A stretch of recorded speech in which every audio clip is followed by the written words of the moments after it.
Earlier, I brought together Mr Sarwar with his fellow Glasgow MSP, the Justice Secretary Humza Yousaf, to continue our coverage of the 20th anniversary of devolution. Both men told me the problem of Islamophobia has got worse, not better, in the years of Holyrood government. In the 2 decades since the creation of the new Scottish Parliament, more than 300 people have been elected to serve as MSPs, but with the exception of just 4 politicians, they've all been white. So why have there been so few Asian and no black MSPs? And has devolution delivered for the country's ethnic minority communities? When I sat down with Mr Yousaf and Mr Sarwar this morning outside Holyrood, I started by asking about the Parliament's record on ethnic minority representation.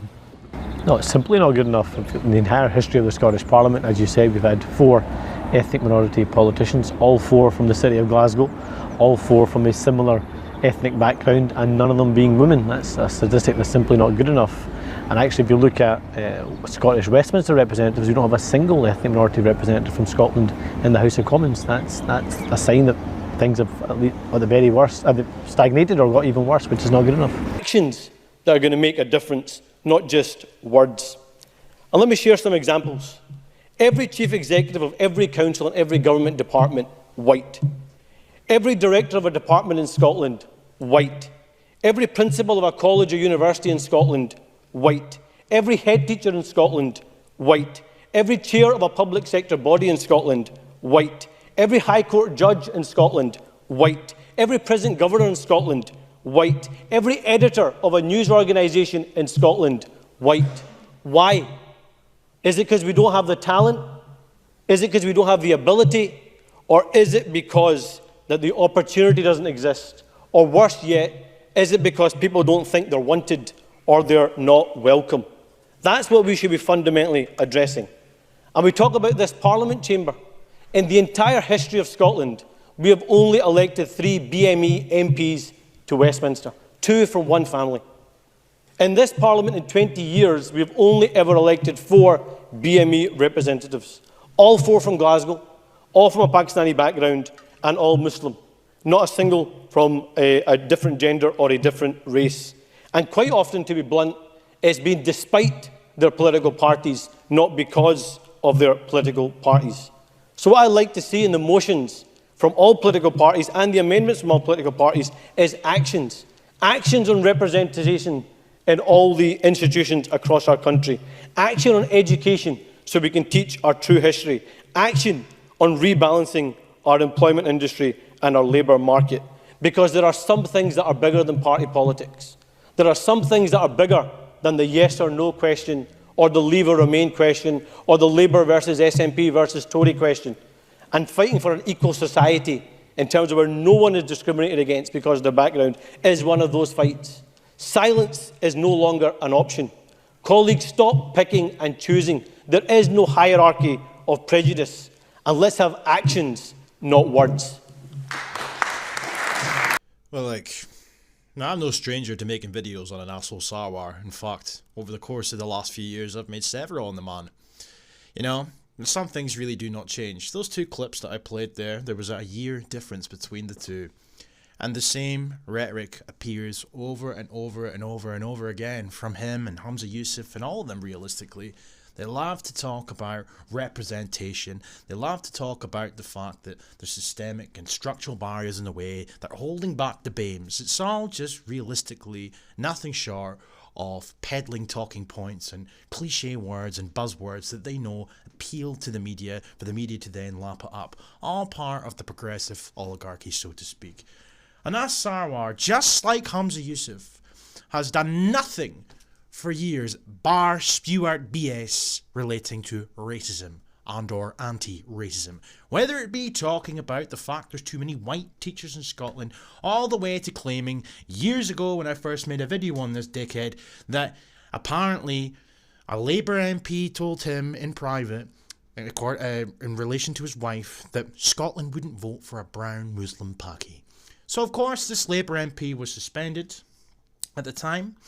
And it was only last year, if I'm not mistaken, it eventually went to court, and wouldn't you know, it got thrown out.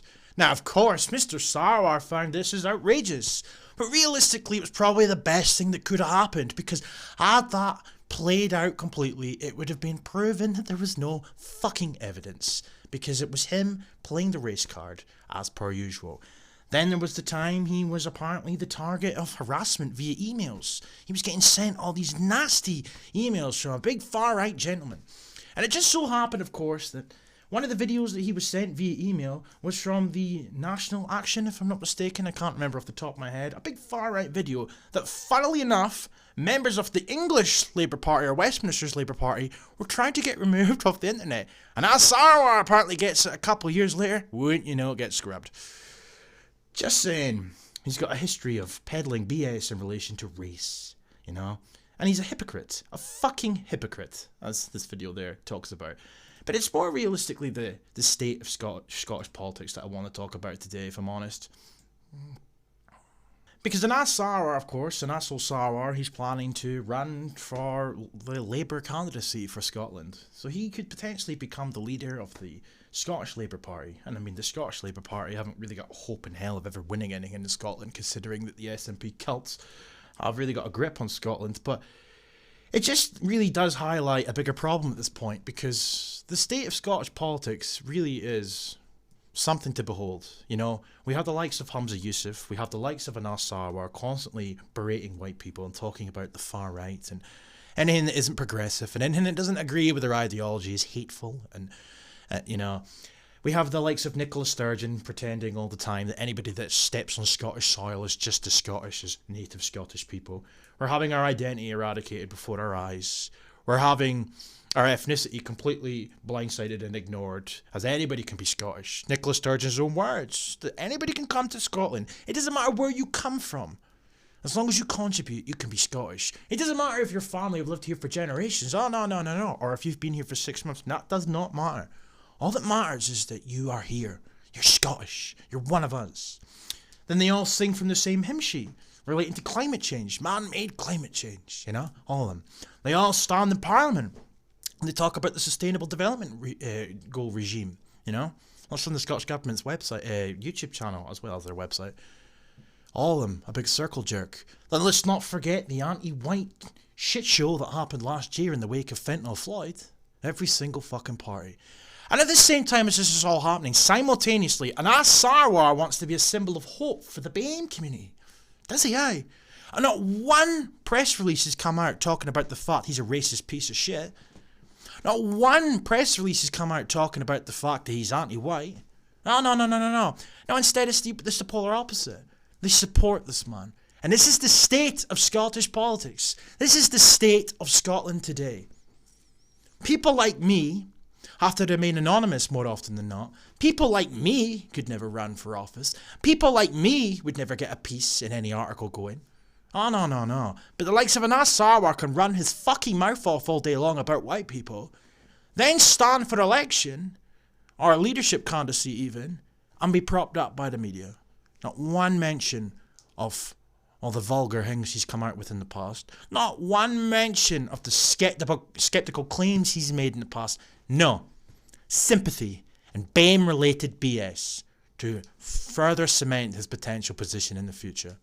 And that's my problem. I don't really give a shit if Anas Sarwar ends up as the leader of the Labour Party, because the Labour Party have got no hope of ever winning anything in Scotland anyway. It's the principle. So it says here, Anas Sarwar wants to be a symbol of hope for the BAMEs. Of course he does, because we are all one when it fucking suits them.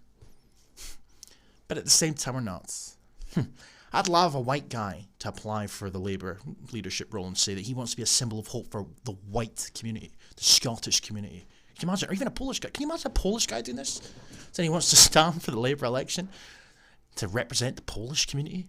You might get away with that because you're essentially still a foreigner, but you sure as hell would not get away with that if you said the word white.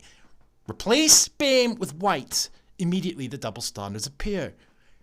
The state of Scottish politics, folks. So, of course, the imagery here is beautiful. Here we have the big far right, yeah, and Anas Sarwar. Scottish Labour leadership hopeful Anas Sarwar has said he wants to become a symbol of hope to people of colour, as he aims to become the UK's first political party leader from a non-white background. You know, we're all one. We're all one, by the way, because we're told to see people as individuals. We're constantly taught to judge people via the content of their character, but yet the same is not applied to these people, whether they realise it or not. And in the case of Anassel Sarwar, he knows exactly what he's doing. They all do. But your average BAME maybe not so much. I don't know. Can't speak for them. Mr. Sarwar, who is of Pakistani descent, yet he's just as Scottish as I am apparently, said his election as leader of his party would send a strong message about Scotland being a welcoming place to live. Now, you know, the fact that he's bringing up the BAME bullshit already just to me suggests that he's trying to further cement his opportunity of winning. You know, that's really all it screams out to me. You know, speaking after nominations for the contents closed, Anassel Sarwar said racist abuse he has suffered in the past, either due to his own career as a politician or aimed at his father, Mohammed Sarwar, the first Muslim MP in the UK, only made him more determined. And this is what they keep doing. They keep bringing up this racist abuse that they've suffered because of their career. You know, it was the same as Humza Yousaf when he made his anti-white tirade in that parliament. That clip I played at the beginning of the video, I'm sure you're all aware of the equivalent, which was done by Humza Yousaf in that same circle jerk debate that they all had. And he had the audacity to claim it was an anti-racist debate, when realistically it was just racism spewed out by all political parties towards white people. But after that, Humza Yousaf got some backlash, you know. It was in the papers at the time, it was reported that he's receiving racist abuse online now. Oh, fucking dear. I mean, what do you expect? But this is what I'm talking about. The state of the establishment, the politics, the double standards. It's ridiculous. They can stand in Parliament, they can stand wherever they are and spew out venomous bile towards white people. But yet, when people respond who happen to be white, oh, that's racism. He said, I think it's a symbol of hope to the minority communities across the UK. But I hope in the wider world about what can be achieved. We are bold if we are ambitious. And Anassel Sarwar's father, by the way, happens to be, and I can't remember off the top of my head, and I'm not really in the mood, I've been in a shit mood for days, but on the top of my head, Anassel Sarwar's father is either part of a political party in the Pakistani parliament or he's affiliated with the Pakistani government. Nonetheless, how many white people are in that parliament?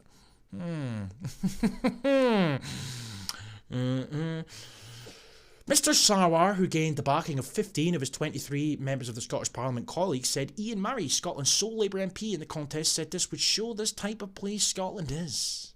Of course, it would be a great personal honour for me, but I think it also sends a really strong message about Scotland and the kind of Scotland we want to build. That someone who looks like me, someone that sounds like me, that someone like me could potentially lead a mainstream political party in Scotland and get away with running your mouth and denigrating the ethnically Scottish people in the process. What this showcases to me, as I keep saying, the state of Scottish politics. That this dickhead can stand there, be quoted, happy as you like, by the head of Scotland in this instance, but it doesn't matter which paper it is. He can get away with being quoted like this, and it's propped up as if this is great, this is wonderful, this is joyous, this is diversity at its finest, this is the Scotland we want. This is coming from a man who shits all over white people. Shits all over the Scottish people every opportunity he gets. Whether it's complaining about the lack of representation, as I keep bringing up, whether it's complaining about the fact that everything's too white, or whether it's bullshitting about his experiences of racism in the past, irrespective. All this man does is denigrate white people. The Scotland that we want to see. Who is we? It's the Scotland that people like him want to see. That someone like me could potentially lead a mainstream political party in Scotland and stand an election with the ambition of one day being First Minister of our country. I think that says something about this great country of Scotland. My country. No yours, bud. I'm only able to do it because of how great Scotland is. No, you don't? At the same time, we're racist. The clip I played at the start of the video, when he's talking about we need to teach real history, you know, that history of how racist we are. The irony is, bud, the only reason that you are in the position that you're in right now is because you constantly greet about fucking oppression. You know, it's nothing to do with Scotland being a great country. It's because you whine all the time. Sarwar has not been shy about the racist abuse he suffered as a result of his profile. When asked how he would handle what would most likely be an increase in such abuse, Sarwar said he and his family were used to the vitriol. Far-right protesters during a demonstration at George Square. You know, those far-right protesters that were out protecting statues, or that's what they claimed anyway. I have grown up with abuse and intolerance and hatred. My father, the first Muslim MP in the UK, was the first MP in the UK. Abuse, threats and violence were a common thread growing up, and whilst the more aggressive forms of prejudice and racism may have reduced in terms of what happens out there in the streets, undoubtedly, social media has meant that we now have those prejudiced views from it and gaining momentum. Oh no, not those racist anonymous trolls online, you know? They're really clutching at straws at this point. I'm alive to that threat, but it's something that spurs me on and encourages me, and it makes me more determined. It doesn't put me off, because I'm not willing to let these people win. Instead, I think we've got to try and build a wave of unity to defeat those who want to divide us apart.